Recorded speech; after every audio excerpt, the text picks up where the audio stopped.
Bonjour à tous, heureux de vous retrouver pour cette nouvelle quotidienne Quintet Flash direction ce jeudi l'hippodrome de Paris-Longchamp à l'occasion du prix du Bel Air. On va évoluer sur 1300 mètres, 16 partants, une course encore pas simple à décrypter, mais on va faire le job. Et on commence par les bases avec le 10, Win of Change, un modèle de régularité, il vient de faire ses preuves dans cette catégorie. Les pensionnaires Le Drain de Leuze sont vraiment au top euphorique actuellement, ça va être pour moi le cheval à battre. On va lui opposer le 3 Madouce qui reste sur une probante troisième place dans cette catégorie, elle est toujours extra de forme, elle devrait logiquement confirmer. Méfiance avec le 2 Favaritz qui n'est jamais plus loin que troisième depuis ses débuts en compétition.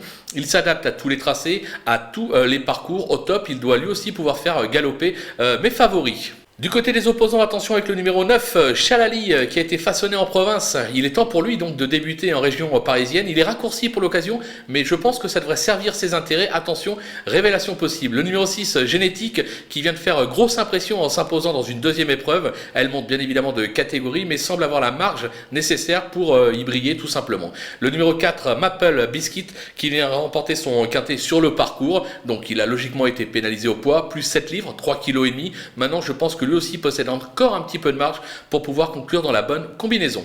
Un petit coup de poker avec le numéro 7, Acclam, qui a été façonné en province avec une certaine réussite. Alors certes, il passe un véritable test à ce niveau, mais en général, quand les Pantales se déplacent dans cette catégorie et en région parisienne, ce n'est pas pour visiter la Tour Eiffel. Donc on se passe le mot, je pense que c'est le petit coup sympa à jouer gagnant placé dans cette épreuve. Du coup, c'est du côté des outsiders, le numéro 5, Chéri Amour. Alors, c'est pas une gagneuse, elle est rarement à la lutte pour la victoire. Maintenant, elle se plaît sur la distance, elle est présentée par André Fabre.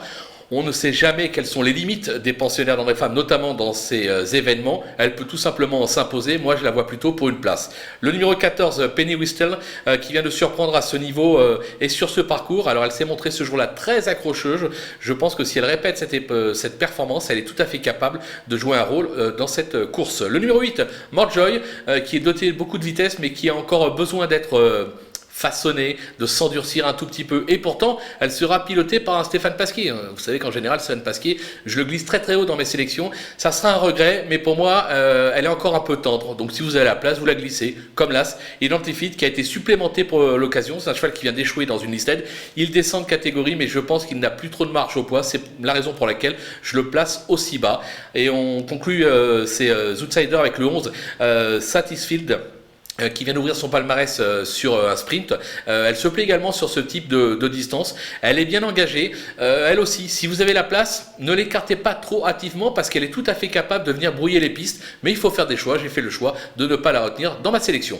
Du côté des délaissés, on prend des risques, comme d'habitude, avec le 12 Dima qui reste sur deuxième place à Strasbourg. Elle tente ici de gravir un nouvel échelon. Pour moi, le pas est trop grand, c'est pour ça que je ne la garde pas. Le numéro 13, Alley Burrow, qui a surtout fait ses preuves sur les pistes en sable fibré. Elle vient d'échouer radicalement sur l'hippodrome de Bordeaux. Ça suffit pour moi pour tenter l'impasse. Le numéro 15, Kolka, qui vient de s'illustrer sur un sprint, c'était au Croisé-la-Roche. Elle vise ici beaucoup plus haut et aussi un petit peu plus long. Pour moi, ça suffira pas. Et enfin, le numéro 16, Oiselle. Les deux succès de sa carrière ont été acquis à réclamer. Là, on est dans un quintet. Pour moi, la marche est beaucoup trop haute pour elle. C'est la raison pour laquelle je l'élimine.